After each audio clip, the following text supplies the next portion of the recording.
Hello दोस्तों, आज के इस वीडियो के दौरान हम बात करने वाले हैं ब्राइटकॉम ग्रुप को लेकर। दोस्तों, ब्राइटकॉम ग्रुप ने आज लंबे वक्त के बाद दोस्तों वीकली अपडेट जो है आज ऑलरेडी जारी कर दी है। वीकली रिपोर्ट के अंदर दोस्तों वो बड़े खुलासे हुए हैं जहां दोस्तों लगातार हाई कोर्ट की तरफ से अपडेट आ रही थी, बीएससी की तरफ से अपडेट आ रही थी, एनएससी की तरफ से अपडेट आ रही थी और सेबी की तरफ से अपडेट आ रही थी। तो वो अपडेट आज टोटल क्लियर हो चुकी है। दोस्तों, अगला फाइनल स्टेप क्या रहने वाला है ट्रेडिंग सेशन को लेकर, रिवोकेशन को लेकर, तो वो सभी चीज़ें इस वीडियो के अंदर क्लियर करने वाला हूँ, वो भी दोस्तों विद एंड प्रूफ के साथ। दोस्तों, यहाँ पे वीकली रिपोर्ट में कंपनी ने ये सब चीज़ें भी क्लियर कर दी है। सबसे पहले अगर कंप्लेंट्स अपडेट के ऊपर अगर हम बात कर ले तो कंपनी की तरफ से दोस्तों आज कंप्लेंट्स अपडेट में काफ़ी अच्छी अच्छी अपडेट रिलीज़ की गई है, क्योंकि यहाँ पे वेबसाइट के द्वारा भी कंपनी ने कुछ चीज़ें अपडेट की थी। साथ ही साथ यहाँ पे कंपनी ने जो इस ऑफिशियल स्टेटमेंट के अंदर जो रिलीज़ किया है दोस्तों, अपडेट जो जारी किया है, उस पर काफ़ी इंपॉर्टेंट रहेगी। व्यापार निलंबन को रद्द करना, एनएससी ने जनवरी 25 में अपनी साइट का दौरा पूरा कर लिया था। यानी कि 25 जनवरी को साइट का जो दौरा था वो कंपनी ने कर लिया था, एनएससी ने खासकर कर लिया था। उसके बाद कंपनी और आगे बढ़ने के लिए बीएससी का मंजूरी का इंतज़ार कर रहे हैं। यानी कि बीएससी का जो इंतज़ार है, बीएससी जब तक दोस्तों क्लियरेंस नहीं दे रही है, जो कोर्ट की तरफ से दोस्तों लास्ट टाइम ही अपडेट आया था कि आखिरकार अब सेबी को जो बीएससी को अभी इस पर अपडेट रिप्लाई करना पड़ेगा, क्योंकि कंपनी इसे जल्द से जल्द पूरा करने के लिए दोस्तों अभी जो है पूरे प्रयास कर रही है, एफर्ट पूरी लगा रही है। यहाँ पे साथ ही साथ ये भी कर रही है कि future details will be share the process progress, यानी कि प्रक्रिया आगे बढ़ाने की आगे जानकारी भी साझा की जाएगी। अब महत्वपूर्ण जो चीज़ थी against appeal against SEBI order, यानी कि सेबी के खिलाफ जो ऑर्डर पर दोस्तों बातें करना, ये सबसे इम्पोर्टेंट ऑर्डर था। क्योंकि मेन दिक्कत ये हुई थी कि सेबी ने 6 फरवरी को ऑर्डर पास किया था, अपना आदेश पास किया था, जो था दोस्तों सुरेश कुमार रेड्डी के खिलाफ। यहाँ पे तेलंगाना हाई कोर्ट में दोस्तों कंपनी ने याचिका अपील जो है दायर की थी। उसके बाद कोर्ट ने दोस्तों 2 सप्ताह के लिए दोस्तों जो सेबी की जो अपडेट था उसके ऊपर दोस्तों रोक लगा दी है 2 सप्ताह के लिए। इसमें दोस्तों कंपनी के जो श्री विजय कंचरला, श्री वाई श्रीनिवास राव और श्री रमेश रेड्डी के साथ मिलकर इस तरह अपील दायर करने में कोर्ट ने राहत दी है और औपचारिक निम्नलिखित आदेश का भी इंतजार करें। पर अगली जो सुनवाई होने वाली है वो 1 अप्रैल को होने वाली है। अब रोक लगाने का जो रीज़न था सबसे बड़ा वो ये देखने को मिला था कि सेबी के पास कोई ठोस सबूत नहीं था पेनल्टी लगाने को लेकर, तो इस वजह से यहाँ पे दोस्तों रोक लगा दी गई है।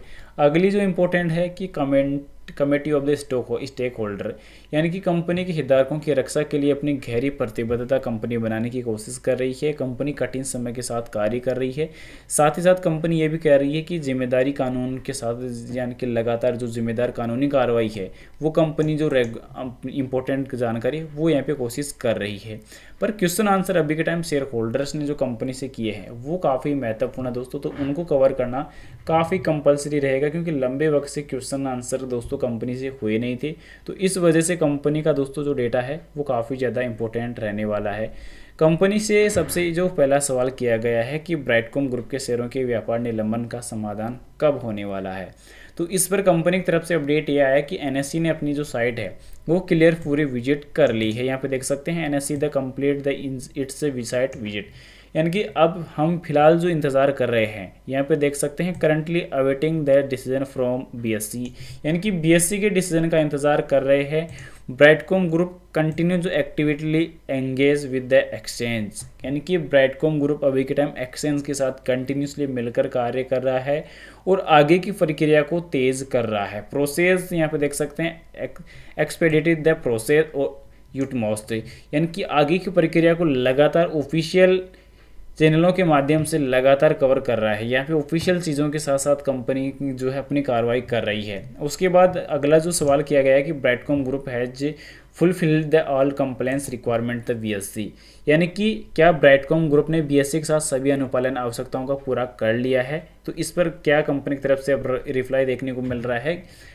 All major submission and the mandated action that been the complete will the NSC consult the its parts से, यानी कि सभी प्रमुख प्रस्तुतियां और अनिवार्य कार्य पूरी हो चुकी है, जबकि एनएससी ने अपना काम पूरा कर भी लिया है और हम अपनी अभी बीएससी के साथ अंतिम निर्णय की प्रतीक्षा कर रहे हैं। यानी कि बीएससी का जो सबसे बड़ा जो रास्ते का रोड अगर कोई बना हुआ है तो वो दोस्तों ब्राइटकॉम ग्रुप के लिए बीएससी बनी हुई है। बीएससी उस पर दोस्तों कुछ भी क्लियरेंस दे नहीं रही थी, तो यहाँ पे तेलंगाना हाई कोर्ट ने ये बोल दिया कि अभी जो भी रिक्वायरमेंट है वो कंपनी को बताई जाए और 6.5 लाख इन्वेस्टरों का जो पैसा है वो उसको बिल्कुल फ्री किया जाए। यानी कि जो लगातार अभी होल्डिंग अभी बनी हुई है, लगातार पैसा लोगों का जो अटका हुआ है उसके ऊपर फाइनल जो है अपडेट रिलीज़ किया जाए। तो अभी जो ब्रोकर है वो यही देखने को मिल रहा है कि लगातार ब्रोकर पर भी दोस्तों अपडेट आ रही है, तो वो भी यहाँ पे कवर करने वाले हैं।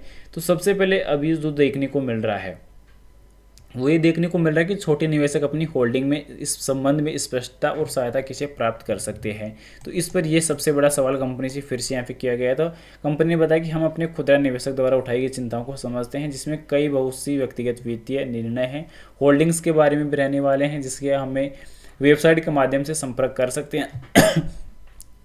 साथ ही साथ डीमेट अकाउंट के जो ब्रोकर हैं उनके साथ भी पूर्ण जानकारी के साथ हमें संपर्क कर सकते हैं, ताकि जवाबी ढंग से हम आपको रिप्लाई कर सकते हैं, आपके साथ बने रहे। ये भी रिप्लाई कंपनी की तरफ से आया है। साथ ही साथ कंपनी ने यह भी बताया कि ब्राइटकॉम ग्रुप ने अपने घोषणानुभव बीएससी के संबंध में तेलंगाना उच्च न्यायालय के आदेशों का खुलासा क्यों नहीं किया। यानी why has not the Brightcom group the disclose Telangana high court orders regarding BSC on the announcement section.